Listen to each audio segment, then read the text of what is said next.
Hello, this is Friendly Cat, and we're going to be playing one of the larger nations today, Germany, on a couple easy new achievements for the new DLC.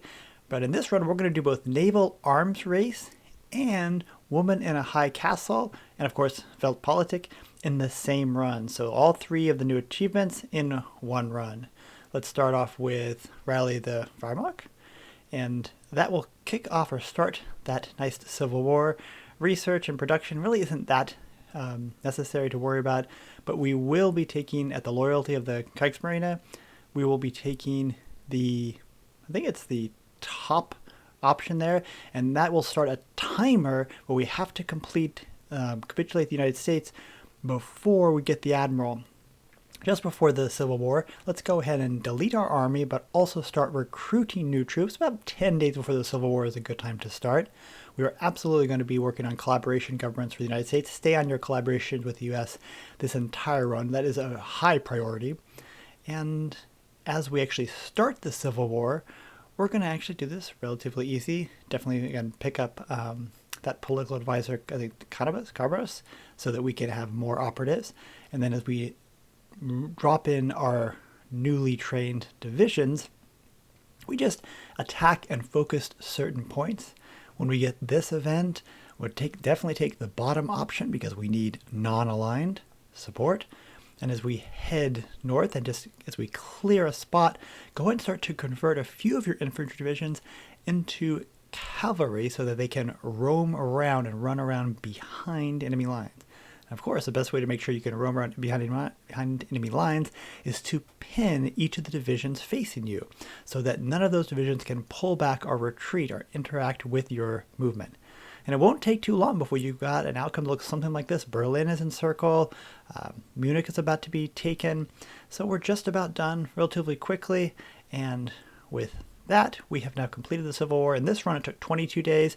Anything below 45 or 46 is fine because we're running a 35-day focus.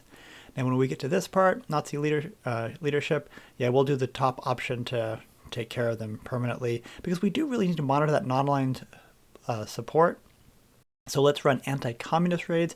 We've got a 40% minimum to move on to a certain focus, and it was hard for me to make this happen unless I was taking those actions. As we complete the focus, we want to now move on straight down to the non-aligned, to the monarchist path.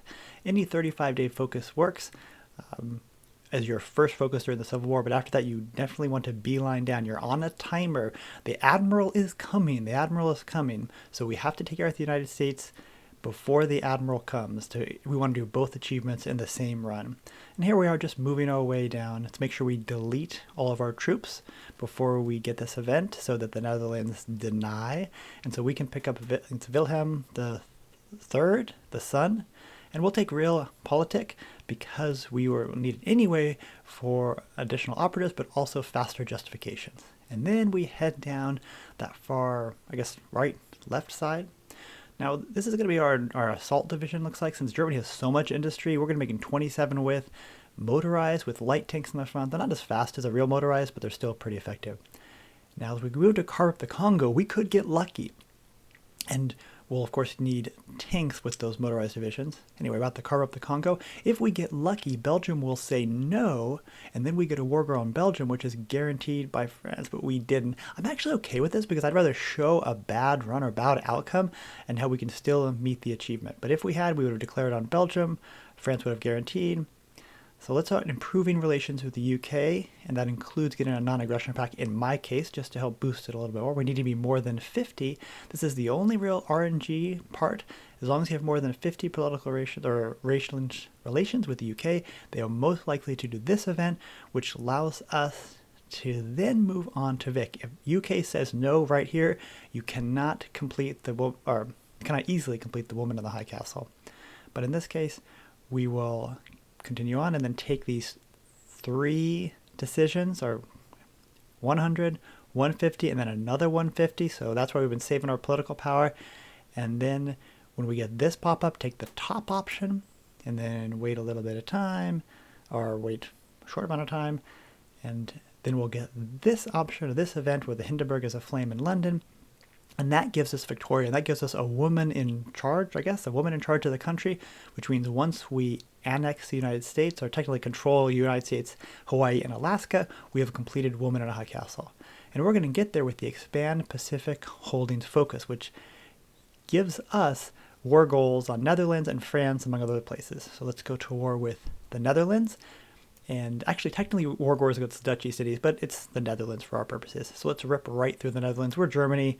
There's nothing they can do to stop us. We're effectively kind of doing it around the Benelux focuses by heading in this direction. And then we're going to declare on France, and since Belgium is guaranteeing France, Belgium will enter the war and quickly be gobbled up by our Air Force and our very powerful army. It's actually kind of fun to play these really powerful majors, just kind of take a break from the Congo and Luxembourg and some of the smaller nations, but we'll tear right through, and we're so quick that France doesn't have time to move troops to its border, so we're going to race right through, and they still have that rather nasty debuff as far as the surrender limit. Again, there's not much, I can't say there's not much they can do. I guess something they could have done, but with France, Paris open, we capitulate and we secure France. And now that world tension is high enough, let's justify the United States as soon as we have the political power, where it's a very, very tight clock here, but I think we can make it. I think we can take out the United States before we get the Admiral event. I had trouble with getting that naval invasion off. For some reason on this, at least with the new DLC, maybe they just this run, I couldn't get the naval invasion, but I engaged part of the U.S. fleet, which kind of left, and they sank like one of my destroyers. I sank a couple of theirs, but that caused them to go, I think, into repair mode, which then gave us the naval superiority, and we're able to land. In late 1937, the United States Army has no way to fend off like a fully operational Germany. So we're going to run right through them, and at this point we've got 3 collabs, so we are moving very quickly. And they join the Allies. That's a bummer. So it's pretty much a busted run at this point, but let's see what we can do with it. We'll probably have to restart, but you know what? Let's just see what we can make happen. I'm going to send these groups of subs all over the place. Subs remain king in HOI4, single player at least, so they're going everywhere. Their job is to disrupt trade, disrupt the UK fleet, and cause it to go around the world and stay out of the channel if we can, because eventually we will need to cross the channel. And we're getting kind of caught up, but as the cavalry literally arrives, we're going to push forward. We finally got naval superiority in the south, in the Caribbean, and in this game, Gulf of Mexico. So we're able to move right along. And again, with those high collabs, we don't actually have to get that far into the United States to get the collaboration. Again, 100% collaboration government at this point, 3 collabs. And with taking Detroit, that's it. All right, so we're mostly done, but this does not count. We do not have the woman in the high castle achievement because I don't hold Hawaii and Alaska, and it's going to be kind of hard to get there. So we need to take out the Allies, and we're able to land across. I know the UK puts up great defense in this DLC, but I don't think it's expecting me to own so much of Africa and just be a threat around most of the world.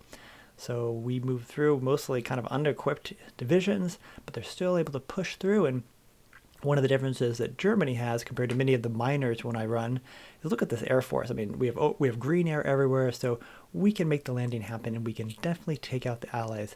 Very, very close. I haven't gotten the Admiral event yet, but it's happening very, very soon. It's like 60 days away, I think, at this point, or 45 days, so it's very tight.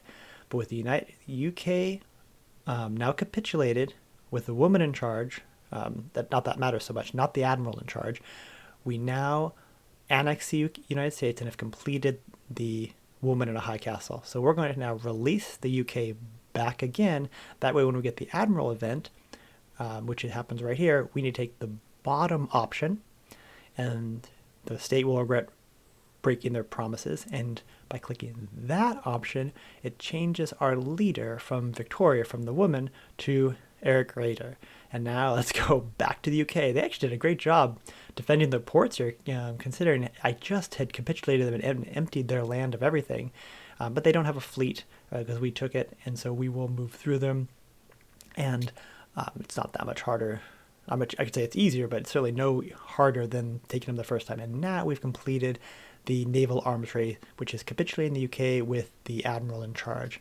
Now we just, to get that last achievement, which is take the rest of our little colonies, let's go and take Qingdao, and then a couple of islands in the Pacific, our island chains, Marshalls, Solomons, Saipan, and so we'll just move our little fleets around. Not a big deal. We don't have to capitulate Japan. We just need to control those islands, and since we've done that, I'm just clicking around to make sure I control them. You don't have to control every island. You just have to have control of the chain, which is what I'm checking on. And at this point, we've done it. Well, I hope you enjoyed watching, and I hope you have a great day. Thank you very much.